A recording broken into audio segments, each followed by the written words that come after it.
기원전 221년 진나라가 중국을 통일하면서 춘추 전국시대가 마무리됩니다.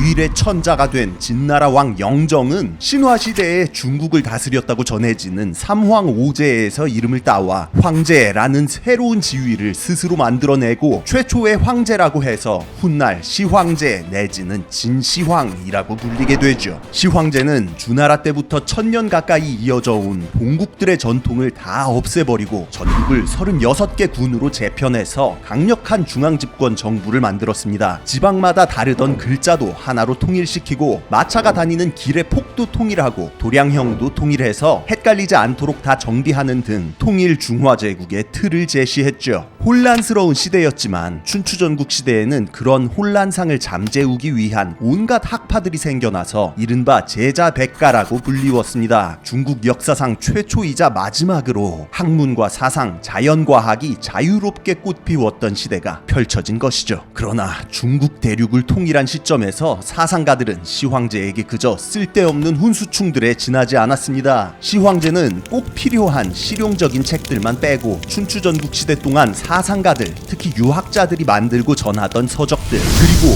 이미 멸망해서 없어진 다른 본국들의 역사서들까지 전부 불태워 없애버리라는 명을 내리게 되죠. 그것도 모자라 전국의 유학자 460여 명을 잡아들여 진나라 수도 함양에 생매장을 시켜버립니다. 책을 불태우고 유학자들을 묻어버린다 해서 분서갱유. 이후 이렇게 책 태우고 학자 죽이고 하는 행위는 중국 역사의 변곡점에 어김없이 등장했습니다. 위대한 문명을 세워놓고 또 스스로 후퇴하는 기이한 전통의 시작이었죠.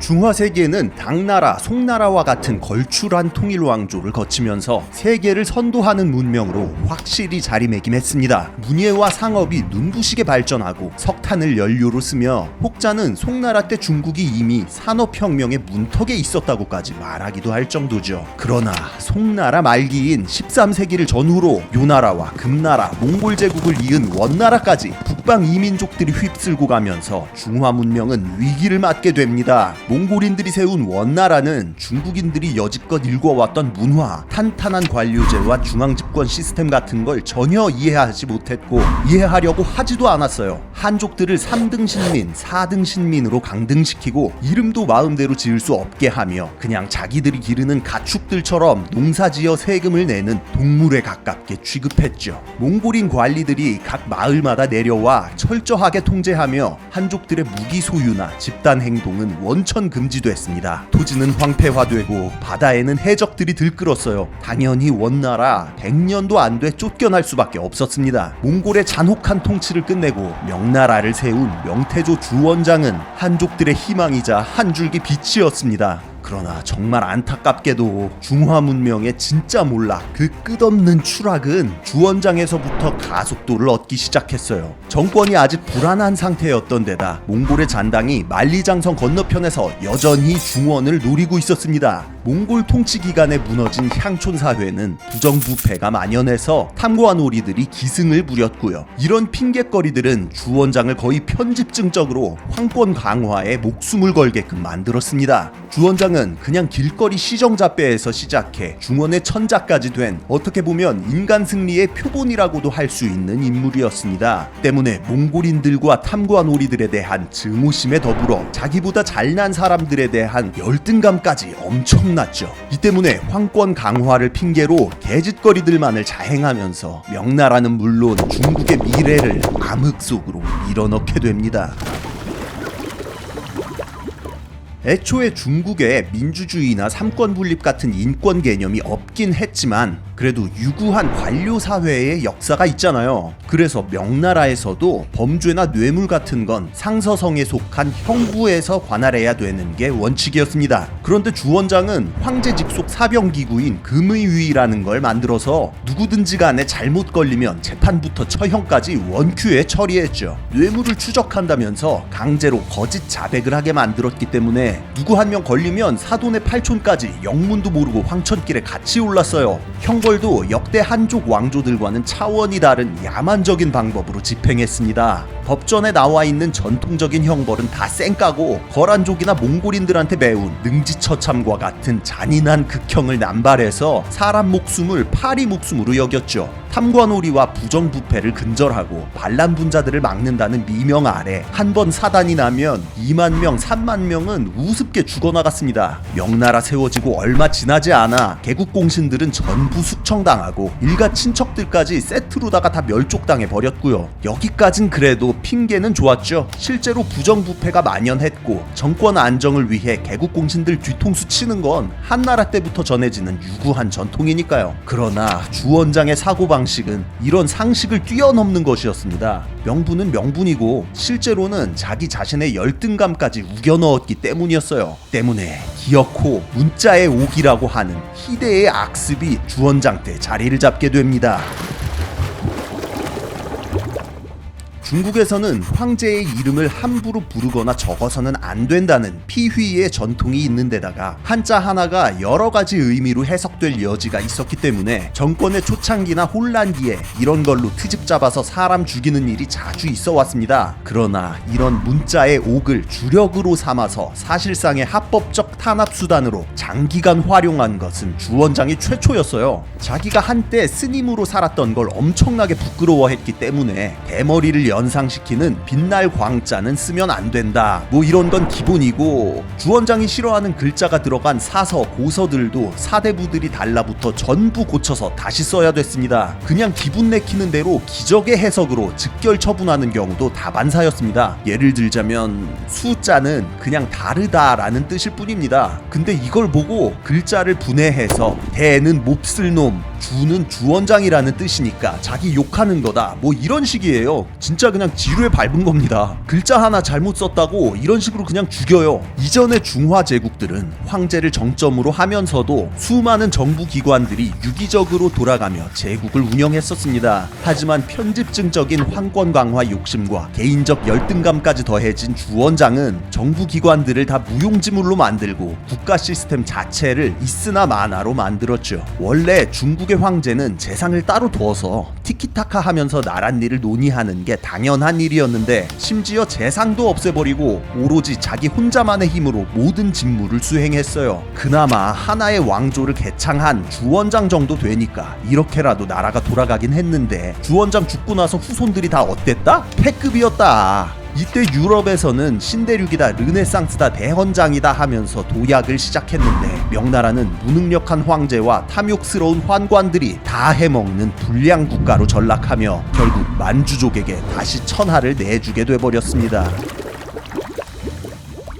명나라가 멸망하고 만주족이 세운 청나라가 들어섭니다. 주원장이 만들어 놓은 후진적인 정치체제는 만주족의 문화 수준과도 딱 맞아서 그대로 이어져 내려왔죠. 만주족의 세계관에서 추장 밑으로는 다 그냥 추장의 노예인 게 원칙이었거든요. 근데 황제 혼자 다 해먹는다는 거, 이게 운만 좋으면 어떻게 잘 돌아갈 수도 있긴 해요. 이런 후진적인 시스템을 가지고도 명군들이 연속으로 출현하니까 강희제, 옹정제, 건륭제로 이어지는 3대장 라인이 청나라의 전성기를 만들었습니다. 다만 이 전성기라는 게 군사적인 면, 영토 확장 측면에서만 바라본 관점이라는 게 함정이었죠. 만주족이라는 소수의 지배계층이 절대 다수의 한족을 지배해야 하는 상황. 만주족들은 문화적으로는 한족에 빠르게 동화되었지만 정치적, 제도적으로는 경계를 늦추지 않고 한족들을 노예화시키기 위해 최선을 다했습니다. 만주족의 복직과 변발을 강요한 것은 물론 두 민족 사이에 혼인을 금지했으며 관직에 있어서도 차별하여 절대로 권력을 내주지 않았죠. 주원장이 정적을 탄압하기 위해 주력 무기로 삼았던 문자의 옥,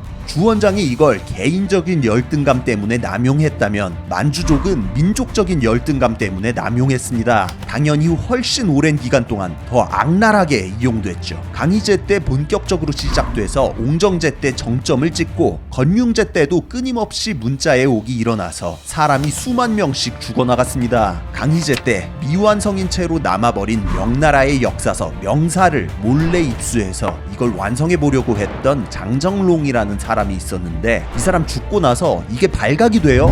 이미 죽어 묻혀있던 장정롱을 부관 참시한 건 물론 집안까지 멸족시켜 노비로 만들고 여기에 참여했던 모든 학자들과 출판업자, 이걸 방관했던 지방 관리들까지 싸그리 몰살하면서 그 서막이 올랐습니다. 옹정제 때는 과거 시험에 출제됐던 유민소지라는 네 글자를 갖다가 여기서 유와 지가 옹정제의 옹정에서 뚝배기를 따놓은 모양새라는 기적의 해석을 도출해서 출제자였던 시험관 사사정은 자결하고 남은 가족들은 역시나 멸족당했죠. 건륭제는 예술가병에 걸려서 시 짓는 게 취미였는데 청나라 최고 법원의 원장을 지낸 윤가전이라는 사람이 은퇴 후에 자기 자신을 고희 노인이라고 지칭한 것을 시비 걸어 목을 매달았습니다. 내가 벌써 고희 노인이라는 말 썼는데 네가 나랑 맞먹어? 뭐 이런 논리였어요. 강희제가 강남을 순회할 때 주원장의 무덤에 가서 지룡당송이라는 네 글자를 써서 현판을 걸어두고 왔는데 당나라, 송나라 때처럼 통치를 잘했다는 뜻이거든요. 사상 탄압은 잘했죠. 아마도 그런 걸 본받겠다는 의지 아니었을까요? 일반 민중들이 정치를 철저하게 외면하는 중국 특유의 근성은 명청을 거치면서 뿌리 깊게 자리 잡았습니다. 말 잘 듣고 정치에 딴지 걸지 않으면 소수의 통치자들이 알아서 잘할 거라는 생각이요. 영토는 만주족이 알아서 정복하고 외적의 침입도 없는데 그냥 변발하고 농사나 지으면 되지 무슨 위대한 사상을 만들고 세상을 바꾸겠습니까? 왕조 시대가 끝나서 국민정부가 들어서고 국민정부가 쫓겨나서 공산주의 신중국이 건설됐지만 이렇게 중국 인민들에게 깊게 뿌리 박혀 있는 정치 외면, 사상 탄압의 전통은 끝까지 살아남아 그 발전을 가로막고 있습니다. 중국을 공산화시켰고 지금까지도 국부로 추앙받고 있는 모택동은 대약진 운동의 실패로 권력을 잃을 위기에 처하자 무지하고 분노에 찬 청년들을 현혹하여 옛것은 다 때려 부수자! 라는 기치를 걸고 중국의 수천 년 문화유산을 깨부수고 녹여서 쟁기와 곡괭이로 만들어 문화를 리셋시켜버렸습니다. 그 뒤를 이어받은 등소평 역시도 일단 돈부터 벌어야 한다며 개혁개방을 실시했지만 인민들의 민주화 요구를 철저히 짓밟고 공산당 일당 독재 체제를 유지시켰고요. 그리고 2021년 지금 진시황, 주원장, 만주족 황제들부터 모택동, 등소평까지 이어진 문화 말살과 사상 탄압의 역사가 다시 반복되려 하고 있습니다. 주원장이 빛날 광자를 쓰지 못하게 했던 것처럼 오늘날의 중국은 곰돌이 풀을 입에 올릴 수 없고 몽골인들이 한족들에게 집단 행사를 금지한 것처럼 청소년들은 온라인 게임도 할 수 없어졌죠. 진시황이 책들을 불사른 것처럼 중국인들은 당국에서 허가된 사이트 외에는 접속을 차단당했고 만주족들의 지배를 당할 때처럼 정치에 대해 철저히 외면한 채 오로지 존명만을 외치고 있습니다. 중국의 역사는 다시 당송시대처럼 찬란하게 나아갈까요? 아니면 명청시대처럼 처참하게 망가지게 될까요? 지금까지 지식해적단의 키드였습니다. 감사합니다.